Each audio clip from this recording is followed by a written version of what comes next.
நீங்கள் பார்த்துக் கொண்டிருப்பது உங்கள் விஜய். வாரணம் 1000 என்ற தலைப்பிலே நம்மிடையே ஹரிகதை நிகழ்த்த வருகிறார்கள். உங்கள் அனைவருக்கும் நன்கு அறிமுகமான ஹரிகதையினுடைய பிதாமகராக இருக்கக்கூடிய தஞ்சாவூர் கமலா அவர்களுடைய பேத்தியான சுசித்ரா அவர்கள். सिद्धि विनायक मूर्ति की जय, गोपिका जीवन स्मरणं गोविंद गोविंद, जानकी कांत स्मरणं जय जय राम राम, नम पार्वती पतये हर हर महादेव, आंजनेय मूर्ति की जय, सद्गुरु स्वामिनः जय। श्री राम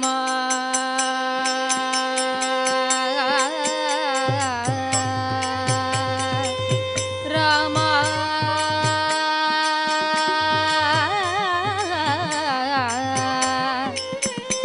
राम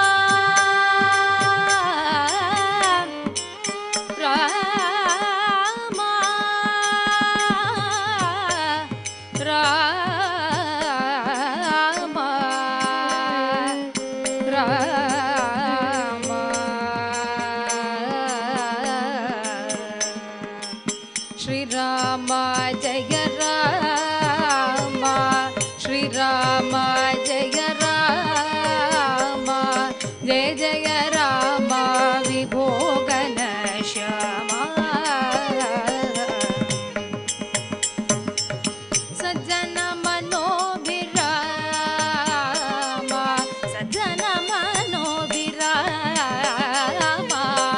जगत विराम परात्परंदामा,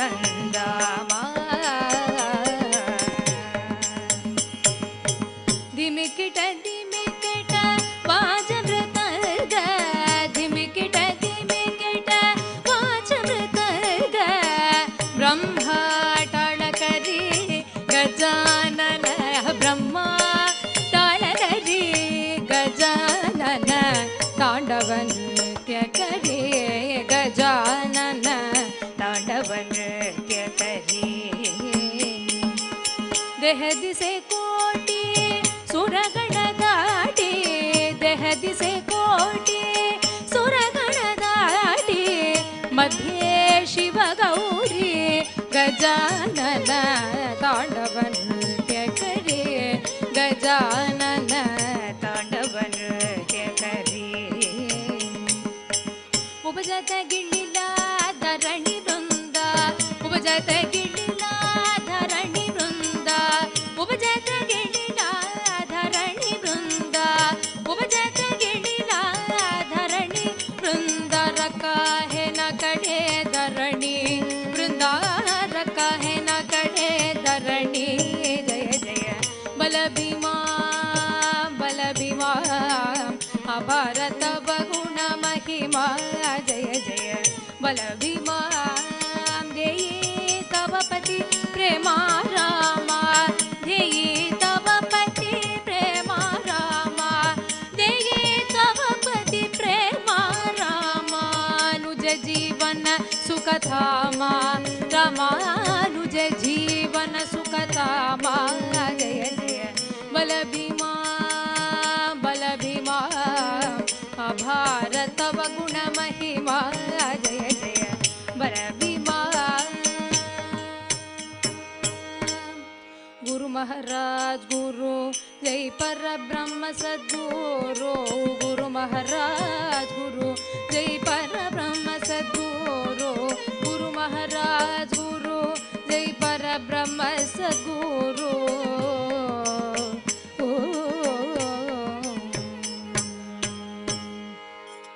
ஓங்கி உலகளந்த உத்தமன் பேர் பாடி, ஓங்கி உலகளந்த உத்தமன் பேர் பாடி, நாங்கள் நம் பாவைக்கு சாற்று நீராடினால், ஓங்கி உலகளந்த உத்தமன் பேர் பாடி, நாங்கள் நம் பாவைக்கு சாற்றி நீராடினால் தீங்கின்றி நாடெல்லாம் திங்கள் மும்மாறி பெய்து தீங்கின்றி நாடெல்லாம் திங்கள் மும்மாறி பெய்து ஓங்கும் பெருஞ்சென்னல் ஊடு கயலு கல ஓங்கு பெருஞ்சென்னல் ஊடு கயலு கல பூங்குவளை போதில் பொறிவண்டு கண்படுப்ப பூங்குவளை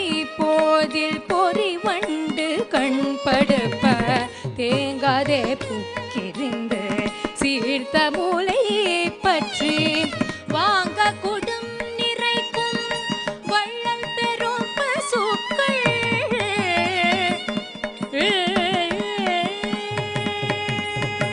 வாங்க குடும் நிறைக்கும் வள்ளல் பெரும் பசுக்கள் வாங்க குடும் நிறைக்கும் வள்ளல் பெரும் பசுக்கள் நீங்காத செல்வம் நிறைந்தேலோரும் பாவாய் நீங்காத செல்வம் நிறைந்தேலோரும் பாவாய்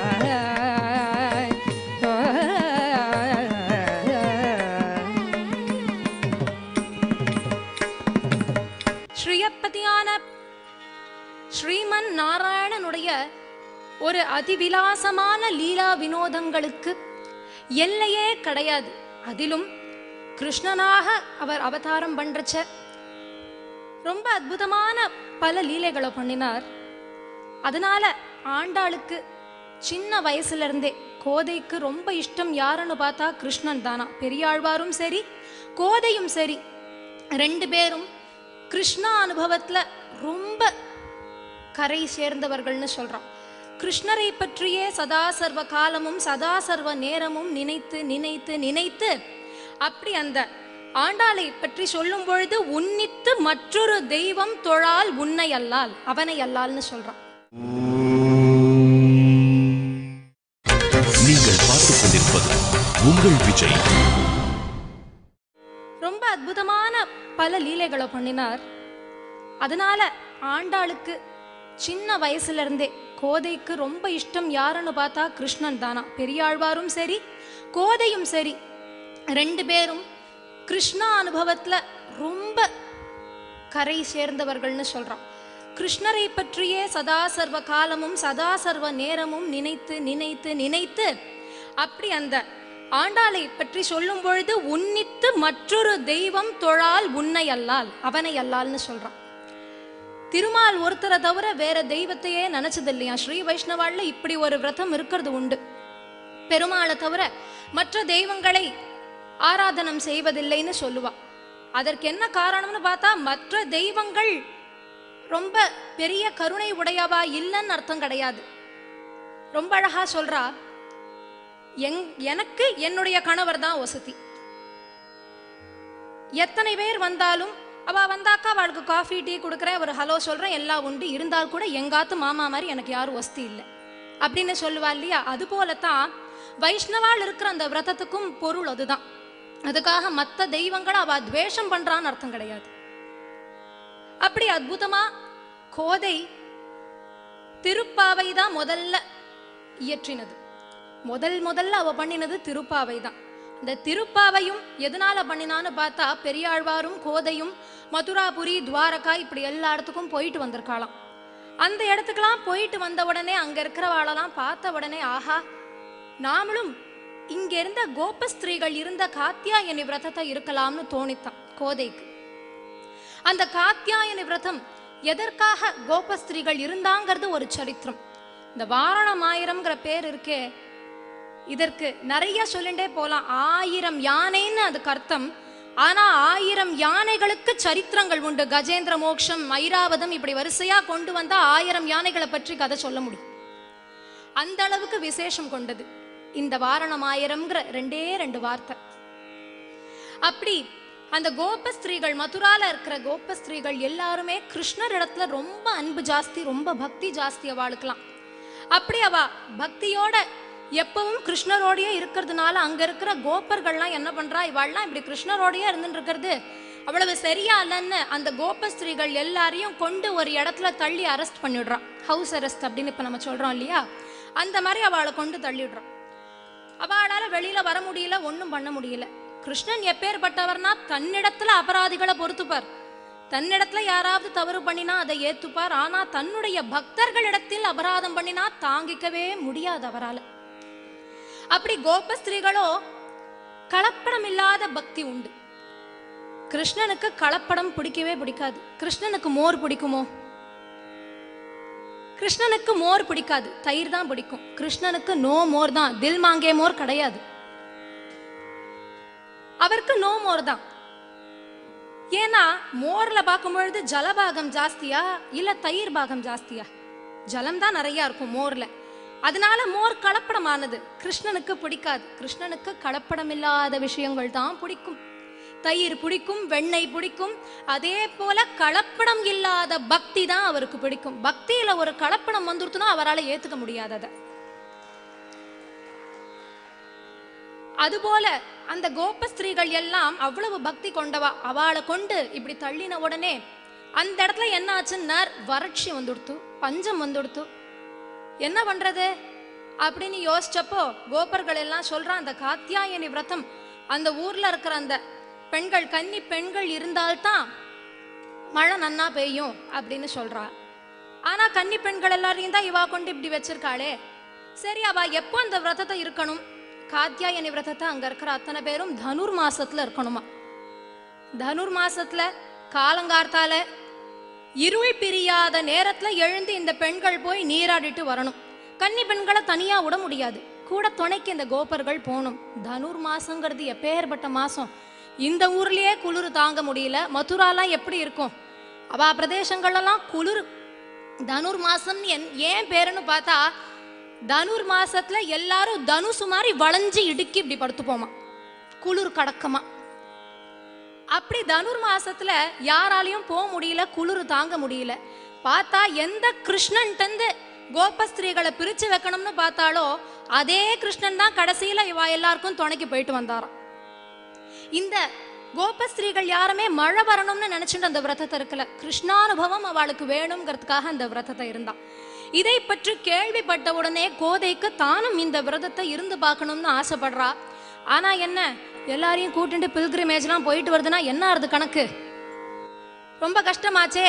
அதனால என்ன பண்ணினா, ஸ்ரீவில்லிபுத்தூரே மதுரா, அங்க இருக்கிற அந்த புஷ்கரணியே யமுனா நதி, அங்க இருக்கிற வடபத்ரசாயி பெருமாளே கிருஷ்ணன். சில பேர் வடபத்ரசாயிம்பா, ஆம வடையா உளுந்து வடையான்னு தெரியாது, வடபத்ரசாயி அந்த பெருமாளுக்கு பேரு. அந்த பெருமாள் தான் கிருஷ்ணன். அப்படி மனசுல நினைச்சுட்டு இந்த திருப்பாவை நோன்பு, பாவை நோன்பு 30 நாள் இருக்கா. இதற்கப்புறம் வந்ததுன்னா நாச்சியார் திருமொழி அப்படின்னு சொல்லக்கூடியது. இந்த நாச்சியார் திருமொழி ஆரம்பிக்கிறச்சியே தையொரு திங்களில் ஆரம்பிக்கிறான். தை மாசம் ஆரம்பிக்கிறான் நாச்சியார் திருமொழிய.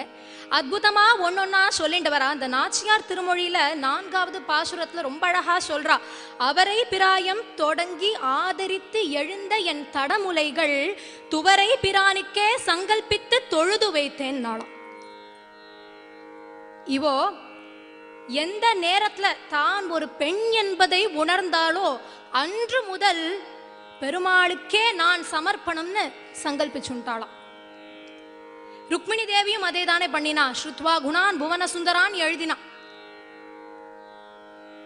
சுவாமிக்குன்னு வச்சுருக்கிற நேவேத்திய பதார்த்தங்களை வேற யாராவது கொண்டு போலாமான்னு கேட்டா. அவ க்ஷத்ரிய குலத்து பெண்மணிங்கிறதுனால கொஞ்சம் வீராவேசமா கேட்டா.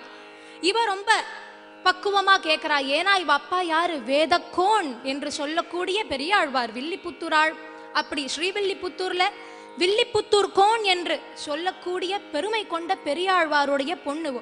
அதனால ரொம்ப பக்குவமா சொல்றான், நான் உங்களுக்கு தான் சமர்ப்பணம் அப்படின்னு. அப்படி இவள் பெருமாளுக்கு தன்னை சமர்ப்பித்து எழுதியதுதான் அந்த நாச்சியார் திருமொழிங்கிறது. ஆழ்வார்கள் இடத்துல அந்த தமிழ் அசாத்தியமா இருக்கும். அதிலும் ஆண்டாள் அவ்வளவு அற்புதமா பெருமாளுடைய ஒரு மகிமையை அத்தனை அழகா எழுதியிருக்கா. ஒரு பாசுரத்திலையும் ரொம்ப பிரமாதமா சொல்லிட்டு வந்துருக்கா.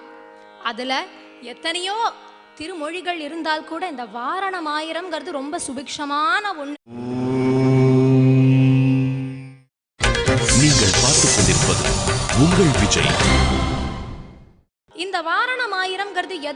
சொல்றது அப்படின்னு பார்த்தா கல்யாணத்துடைய ஒரு மகத்துவம் எப்பேற்பட்டது, கல்யாணம் அப்படின்னா அது எப்படி இருக்கணும், வேத முறை பிரகாரம் கல்யாணம் எப்படி நடக்கணும் அப்படிங்கிறதெல்லாம் ரொம்ப அழகா வர்ணிச்சுட்டு வராளாம். இந்த வாரணம் ஆயிரத்துக்கு முன்னாடி பாசுரத்துல கூடல் அழைத்தல்னு ஒண்ணு உண்டு. கூடல் அழைத்தல்ங்கிறது பண்றா என்ன அர்த்தம்னு பார்த்தா, பழைய காலத்துல சகுனம் பார்க்கறதுன்னு ஒண்ணு உண்டு. ஒரு காரியம் பண்ண போறா, ஒரு பொண்ணு பார்க்கறா, இந்த பொண்ணு இந்த கல்யாணம் ப்ரொசீட் பண்ணலாமா அப்படின்னு நினைச்சாக்க ராமாயண புஸ்தகத்தை எடுத்து பார்ப்பாளாம். முதல்ல இந்த ராமாயண புஸ்தகம் எடுத்து அப்படி திறந்து பார்த்தா சீதையை ஹனுமன் சந்தித்தல், பட்டாபிஷேக கோலம், இந்த மாதிரியெல்லாம் வந்ததுன்னா ப்ரொசீட் பண்ணுவா. அதை விட்டுட்டு வாலி பங்கம் அந்த மாதிரியெல்லாம் ஏதாவது வந்ததுன்னா, ராவண வதம் இப்படியெல்லாம் வந்ததுன்னா இது வேண்டாம் அப்படின்னு வச்சுடுவாளாம், இந்த வரன் நமக்கு வேண்டான்னு வச்சுடுவாளாம். இப்படி ராமாயண புஸ்தகத்தை வச்சுட்டு சகுனம் பார்க்கறதுன்னு ஒன்று உண்டு. அது போல கூடல் அழைத்தல்ங்கிறது ஒன்று உண்டு. இந்த மண்ணை அப்படி தடமா அப்படி பரட்டி அதில் அப்படியே சுழி சுழியா போட்டுண்டு வருவா, ரவுண்ட் ரவுண்டா போட்டுண்டு வந்து கண்ணை மூடிண்டு போடுவானா. கண்ணை மூடிண்டு அப்படி ரவுண்ட் ரவுண்டா போட்டுட்டு வந்து கடைசியில் அந்த ரெண்டு முனையும் ஜாயின் ஆறுதான்னு பார்ப்பா. அந்த ரெண்டு முனையும் சேர்ந்ததுன்னா நினைத்த காரியம் கை கூடும்னு அர்த்தம். அது சேரலைன்னா அந்த காரியத்தை நம்ம விட்டுடுறது நல்லதுன்னு அர்த்தம். அப்படி கூடல் அழைத்தல் பண்றா. அதற்கப்புறம் கனவு காணறா. எப்படியெல்லாம் திருமாலோட எனக்கு கல்யாணம் ஆனும்னு கனவு காண்றாளா. நம்ம எத்தனையோ திருமணங்களை கலப்பு திருமணம்னு சொல்றோம். ஆனா ரொம்ப ஒரு சிறப்பான கலப்பு திருமணம் ஆண்டாள் கல்யாணம் தான். ஏன்னு பார்த்தா ருக்மிணி கல்யாணம் எடுத்துட்டேன்னாக்க பாகவதத்துல சொல்லப்பட்டிருக்கு, ருக்மிணி கல்யாணம் இப்படி நடந்தது அப்படின்னு. சீதா கல்யாணம் எடுத்துட்டேன்னா ராமாயணத்துல ரொம்பவே அழகா வால்மீகி ராமாயணம் எல்லாத்துலயுமே சொல்லப்பட்டிருக்கு. இந்த ஆண்டாள் திருமணத்தை மட்டும் எடுத்துட்டேன்னா எல்லாத்துலயுமே அவ சுவாமியோட ஐக்கியம் ஆயிட்டான்னு தான் இருக்கு. ஆக விபவ் அப்படின்னு சொன்னா அவதாரம்னு அர்த்தம். பூலோகத்துல அவதாரம் பண்றா, ஆனா அவ ஒரு ஐடலோட போய் சேர்றா. அதுதானே கலப்பு.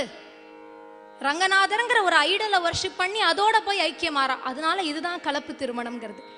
அப்படி பெருமாளுடைய கல்யாணம் பண்ணிக்கணும், எப்படி இந்த திருமணம் நடக்கணுங்கிறத அவ கனவு காண்றா பாருங்க. முதல்ல எடுத்த உடனே என்ன சொல்றா, வாரணமாயிரம் சூழவலம் செய்து, வாரணமாயிரம் சூழவலம் செய்து நாரணன் நடக்கின்றான் என் எதிர், நாரணன் நடக்கின்றான் என் எதிர், பூரண போர்க்குடம் வைத்து புறம் எங்கோ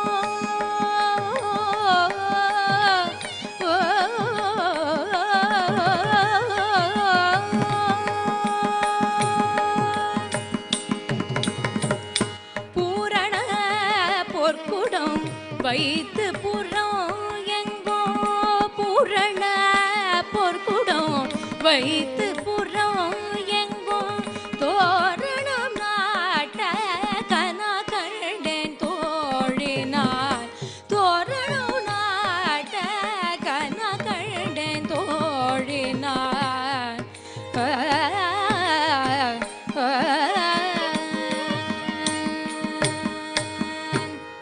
முதல்ல வாரணம் ஆயிரம்னா இதுல ஒரு விசேஷம் இருக்கு.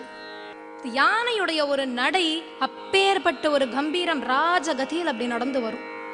யானை எதற்கு எடுத்த உடனே வாரணம் ஆயிரம்னா அது என்ன அப்படின்னு பார்த்தா, யானை கம்பீரத்தை மட்டும் குறிக்காது, யானை ஐஸ்வர்யத்தையும் குறிக்கக்கூடியது, செல்வத்தையும் குறிக்கக்கூடியது யானை என்பது.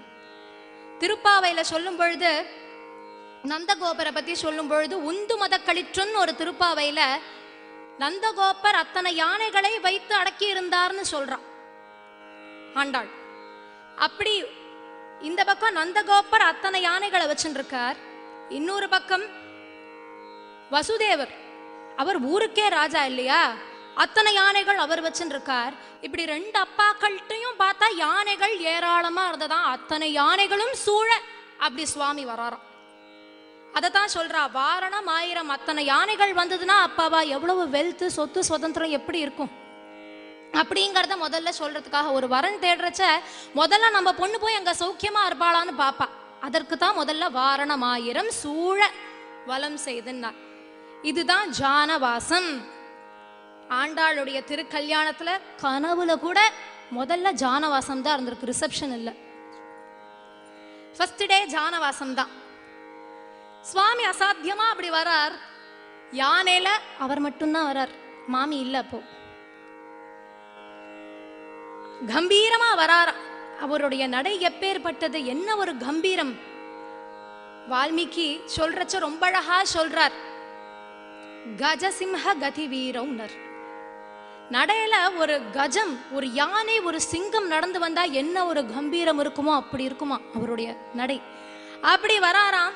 ஜானவாசமா அப்படி வந்த உடனே அந்த ஊர்ல இருக்கிறவா அத்தனை பேரும் என்ன பண்றா, மாப்பிள்ளைய அழைக்கிறா. எப்படி? பூரண கும்பங்கள் வச்சு, பூரண பொற்குடம் வைத்து புறமெங்கும்ங்கிறா. பூரமெங்கும் அப்படி பூரண பொற்குடம் வச்சு அவரை வரவேற்கிறா. தோரணம் நாட்ட, என்ன தோரணங்கள் அழகா விதவிதமான தோரணங்கள் எல்லாம் இட்டு, நல்ல பாளை கமுகு இத்தனை அற்புதமான தோரணங்கள். அதற்கு கீழே அப்படி சுவாமி ஜம்முன்னு வராராம். வந்ததுக்கு அப்புறம் என்ன ஆறுது, முதல்ல இப்ப ஜானவாசம் ஆச்சு. ஜானவாசத்துக்கு அப்புறம் என்ன ஆகணும், நாளை வதுவை மனம் என்ற நாளிட்டு பாளை கமுகு பரிசுடை பந்தல் கீழ் நாளை வதுவை மனம் என்ற நாளிட்டு பாளை கமுகு பரிசுடை பந்தல் கீழ் கோளரி மாதவன் கோளரி மாதவன் கோவிந்தன் என்பார். கோளரி மாதவன் கோவிந்தன் என்பார். கோளரி மாதவன் கோவிந்தன் என்பார். ஓர் காளை புகுத கனக